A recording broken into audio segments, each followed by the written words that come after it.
नमस्कार साथियों। और कैसे हैं आप सब लोग? नतीजों से खुश हुए या नहीं हुए? और मैं सिर्फ आज आप लोगों के साथ रूबरू इसलिए हो रहा हूँ कि थोड़ा सा मन में था कि अब तो रिज़ल्ट आ चुका है, सब कुछ हो चुका है। दिल्ली की जनता ने बता दिया है कि अब उसको विकास चाहिए, डबल इंजन की सरकार चाहिए दिल्ली में। तो मैं सिर्फ इस कड़ी में थोड़ा सा एक आगे ये जोड़ना चाहता हूँ कि इस पार्टी के ऊपर शुरू से ही हम लोगों को भरोसा नहीं था, लेकिन आप कुछ लोगों ने इनको आप भी वोट दिया है। काफ़ी कुछ मैंने उनको समझाया भी था कि भाई हमारे कॉन्स्टिट्यूंसी में क्या क्या बदलाव हो सकते हैं अगर आप बीजेपी को वोट दोगे, तो दिल्ली में किस तरीके के बदलाव आ सकते हैं अगर आप बीजेपी को वोट दो तो। लेकिन फिर भी उन्होंने वोट दिया उनको। तो मैं सिर्फ इतना बोलूँगा उनको कि हम इसलिए चाह रहे थे बीजेपी को कि शीला दीक्षित जी के टाइम पे जो दिल्ली में काम हुआ उसका रीज़न भी सिर्फ यही था कि वहाँ पे कांग्रेस की सरकार थी सेंटर में, तो जिसकी वजह से उनको काफ़ी हेल्प मिली फंडिंग में कि या किसी भी चीज़ में या एडमिनिस्ट्रेशन में। उनकी फाइलें कभी भी कहीं पे भी ज़्यादा देर के लिए रुकती नहीं थी। दूसरा, हरियाणा में भूपेंद्र हुड्डा जी ने इतना सब काम करे, उसका भी रीज़न यही था कि नाम उनका तो हुआ है बहुत बड़ा, लेकिन ये भी फ़र्क पड़ा था कि डबल इंजन की सरकार वहाँ पे कांग्रेस की भी थी। अब बात आती है कि भाई हम अपनी कॉन्स्टिट्यूंसी की करें। तो मैं सिर्फ इतना ही बोलूँगा कि मेरा विश्वास कुलवंत राणा जी पे इसलिए नहीं है कि मैं उनको जानता हूँ या कास्टिज्म है या कुछ इस तरीके से मैं उनका बहुत बड़ा एडमायरर हूँ।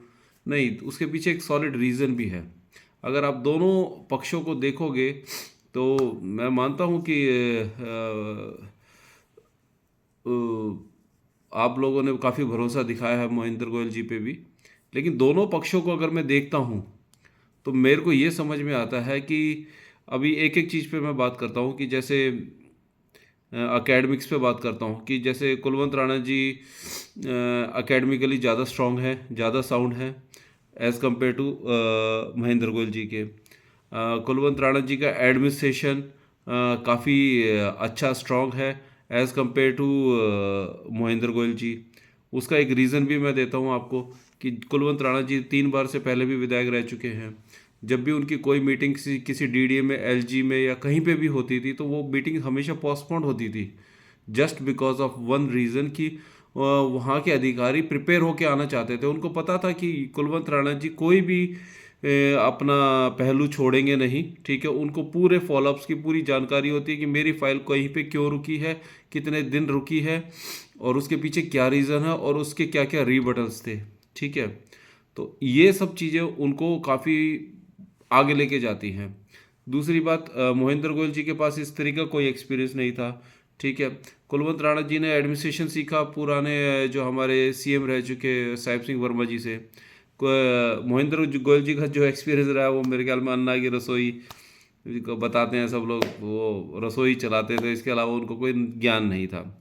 कई बार मैंने देखा कि वहाँ पे डीडी में मीटिंग होती है, ठीक है। जब ये आम आदमी पार्टी जीत के आई तो इन्होंने एक यूजीआर बनाने की एक प्रक्रिया को थोड़ा सा उन्होंने आगे किया था, जिसमें उन्होंने डीडीए के साथ मीटिंग करी। डीडीए कहती है, जो मधुबन चौक पे बैठते हैं डीडीए चीफ इंजीनियर साहब, वहाँ पे ये कहते हैं कि भाई हम डीडीए वाले जो इस डिवीजन में बैठते हैं, हम सिर्फ ज़मीन का देख रेख कर सकते हैं, हम आपको दे नहीं सकते कि आप उस पर ये बना लो या वो बना लो। हम दिल्ली सरकार को इस तरीके से दे नहीं सकते।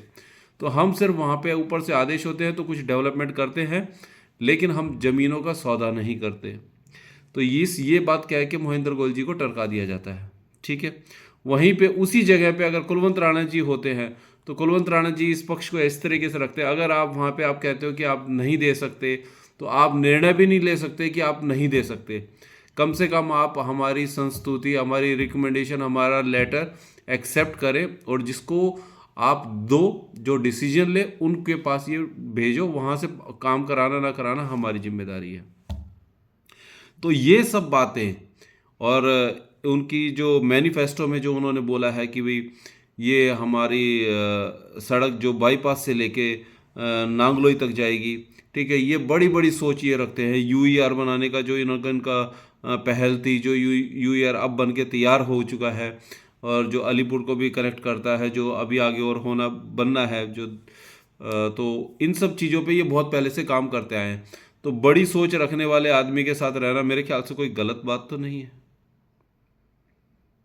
तो मैं आज सिर्फ और सिर्फ अपनी कॉन्स्टिट्यूंसी के लोगों से सिर्फ इतना कहना चाहता हूँ कि उन्होंने विधायक कुलवंत राणा जी पे दोबारा भरोसा दिखाया है, और मैं उनको विश्वास दिलाता हूँ जो जो उनके मैनिफेस्टो के काम हैं वो सब के सब with in a time period ज़मीन पे आ जाएंगे।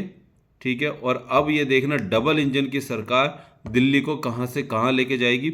और ये एक बात और ऐड करना चाहूँगा ये लास्ट में, कि ये पार्टी, इस पार्टी पे मेरा शुरू से इसलिए भी भरोसा नहीं था क्योंकि ये पार्टी बनी ही उस वजह से थी कि इसके लोगों को कहीं और कहीं पे लाइमलाइट मिल नहीं रही थी, ना बीजेपी में ना कांग्रेस में। तो ये लोग लाइमलाइट में आना चाहते थे, ये माइक पे कुछ बोलना चाहते थे। ठीक है, और इन लोगों को ये सब अच्छा सा लगता था। ठीक है, और अब मुझे नहीं लगता कि ये कुछ लोग जो आरटीआई से लगाने वाले, ब्लैकमेल और ये सब करने वाले ये लोग थे। ठीक है, ये दिल्ली की जनता अब समझ गई थी, 10 साल काफ़ी होते हैं किसी को समझने के लिए। ये दोबारा रिपीट भी नहीं होगी और ये खात्मे की तरफ जा रही है अब ये। ठीक है, जब ये इतने इनके शीर्ष नेता अपनी कुर्सियां तक भी नहीं बचा पाए, अपनी सीट तक भी नहीं बचा पाए, तो इनका अंत तो अब सबको निश्चित है। पंजाब में भी जल्दी ही देख लीजिए, इनके जितने भी बचे हुए नेता वगैरह भी आप देख लेना बीजेपी ज्वाइन करते हुए दिख जाएंगे। आज मैं लिख के दे रहा हूँ ये बात, अभी देख लेना अभी आने वाले 6 महीनों में आप। और बस मैं इतना ही बोलना चाहूँगा कि इस पार्टी का ये अंत था। ठीक है, इस पार्टी में जितने भी जुड़े हुए लोग थे उनको या तो बीजेपी में आते हुए देखोगे या फिर वो कहीं ना कहीं रील बनाते हुए मिलेंगे, क्योंकि ये पार्टी इसी के लिए बनी थी। इसका वो काम वाम से कोई लेना देना नहीं था। इन्होंने सिर्फ भाषण, माइक वाइक, झूठे वादे वादे, बस सिर्फ इसके लिए बनी थी ये पार्टी। इससे आगे इस पार्टी का कोई भी काम नहीं था। चलिए, धन्यवाद। जय हिंद।